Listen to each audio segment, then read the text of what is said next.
मान लीजिए ये अमीबा का स्ट्रक्चर है। ये क्या है? अमीबा की रचना है। इसमें क्या होगा? एक केंद्रक होगा। इसको क्या बोलते हैं? केंद्रक बोलते हैं और न्यूक्लियस बोलते हैं, है ना। तो ये अमीबा है, ये इसकी रचना है। अब क्या हुआ, इसने यहाँ पे देखा क्या? Food item. ये क्या है? इसको मैं एफ लिख देती हूँ। ये क्या है? फूड है, यानी कि भोजन का कण है। अमीबा कहाँ पाया जाता है? गंदे पानी में। तो जो तालाब का पानी है, अधिकांशतः तालाब का जल कैसे होता है? इकट्ठा रहता है हमेशा। नदी का तो क्या है? बहता रहता है, तो वो स्वच्छ होता रहता है। पत्थरों के द्वारा, मिट्टी के द्वारा, कंकड़ के द्वारा वो कैसा हो जाता है? फिल्टर हो जाता है।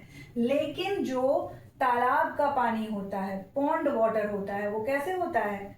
हमेशा एकत्रित रहता है। और इस एकत्रित होने के वजह से तापमान और इन सब दशाओं की वजह से उसमें गंदगी होने के चांसेस बहुत ज्यादा होते हैं। और उसी गंदे पानी में क्या पनपता है? अमीबा, जो कि क्या है? एक कोशिकीय जीव है। आपको याद होगा कि कोशिका की खोज यानी सेल की डिस्कवरी रॉबर्ट हुक ने 1665 में की थी, लेकिन वो उन्होंने डेड कॉर्क में की थी, यानी मृत कोशिका की खोज की थी। यही आगे चल करके 1674 में 1674 में ल्यूवेनहॉक ने पॉन्ड वाटर में यानी तालाब के जल में जीवित कोशिका की खोज की थी। तो इस तरह से आप ये फैक्ट्स भी याद रखिए, मोस्ट इंपॉर्टेंट हैं और इनसे आपके ऑब्जेक्टिव क्वेश्चन 100% बनने वाले हैं। तो जैसे ही ये फूड आइटम इसने देखा, तो इसके ये जो स्ट्रक्चर्स हैं, है ना, तो इसका स्ट्रक्चर कैसा होता है? इसकी रचना कैसी होती है? फ्लेक्सिबल होती है। फ्लेक्सिबल यानी कि ये अपनी रचना को तोड़ मरोड़ सकता है, कैसे भी ये डिजाइन बदल सकता है अपनी। फ्लेक्सिबल मतलब एडजस्ट कर लेना, अपने आप को एडजस्ट कर लेना। तो ये क्या करता है? एडजस्ट कर लेता है। कैसे एडजस्ट करता है? कि ये यहाँ से इसको अपने ये जो स्ट्रक्चर्स हैं इनको ऐसे बढ़ाता है, ठीक है, ऐसे बढ़ाता है, ठीक है। तो ये क्या है? ये है इसके क्या? कूट पाद या अंगुली जैसे प्रवर्ध। घबराइए मत, इंग्लिश भी बताऊंगी आपको। अंगुली जैसे प्रवर्ध, और इंग्लिश में इनको बोलते हैं स्यूडो लैग, ठीक है, या आर्टिफिशियल लैग। तो अमीबा ने क्या किया? इस स्यूडो लैग में मतलब अपनी जो रचना है उसको बदल करके ऐसा किया, और ये जो फूड आइटम था इसको क्या कर लिया? घेर लिया। इसको घेर लिया और इसको यहाँ अपने, यहाँ इसका क्या भरा हुआ है? साइटोप्लाज्म, है ना। साइटोप्लाज्म हमने पढ़ा ही है कि जो लिक्विड फ्लूइड रहता है कोशिका के अंदर और केंद्रक के चारों ओर, वो फ्लूइड क्या होता है? साइटोप्लाज्म। उसको बोलते हैं जीव द्रव्य। तो यहाँ इसने क्या किया? इस फूड आइटम को अपने अंदर कैप्चर कर लिया। इनको हिंदी में बोलते हैं अंगुली जैसे जो प्रवर्ध हैं उनको कूटपाद बोलते हैं, और इंग्लिश में बोलते हैं स्यूडो लैग यानी आर्टिफिशियल लैग। अब जब ये सेकंड स्टेज क्या होती है कि ये जो निर्मित हो गया है यहाँ पे, अब इसने क्या किया? इसको इस तरीके से अपना बंद कर लिया। तो ये जो स्थान है, ठीक है, ये जो प्लेस है जहाँ पे फूड आइटम क्या हो गया? ये पूरा फूड था, कैद हो गया। किस चीज के लिए? डाइजेशन के लिए।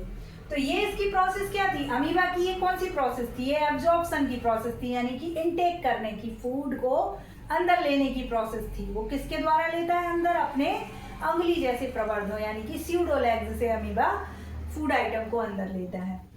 अब इसने क्या किया? यहाँ पे ये जो स्थान बन गया, ये क्या बन गया? खाद्य रिक्तिका।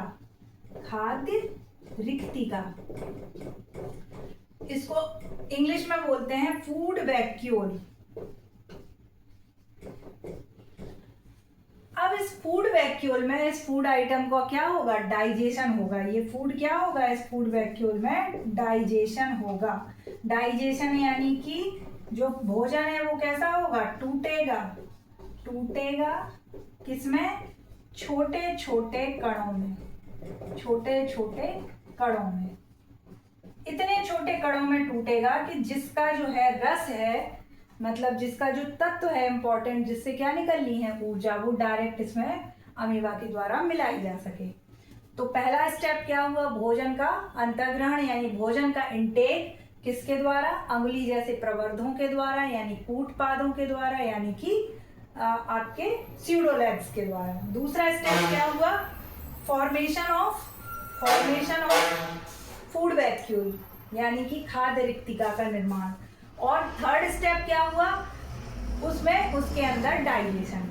आप चाहो तो ये मैं लिख के भी आपको बता सकती हूँ, आपकी स्क्रीन पे आ जाएंगी ये सारी चीजें जो मैं बोल रही हूँ। फोर्थ जो स्टेप है, उस स्टेप में क्या होगा कि इसका जो जूस है ना, इसका जो रस है, किसका रस? इस फूड आइटम का, वो कहाँ घुलना है? अब वो घुलेगा कहाँ पे? घुलेगा जीव द्रव्य में, ठीक है। कैसे घुलेगा? ये जो फूड वैक्यूल है ना, ये अब टूट जाएगा, है ना। जो फूड वैक्यूल बना था वो टूट जाएगा और कहाँ मिक्स हो जाएगा ये जूस? साइटोप्लाज्म में। तो अब जूस को कहाँ जाना है? साइटोप्लाज्म में। इसके लिए क्या हो रहा है? फूड वैक्यूल खाद्य रिक्तिका क्या हो रही है? एंड हो जाएगी और अमीबा अपने वापस पुराने वाले शेप में आ जाएगा।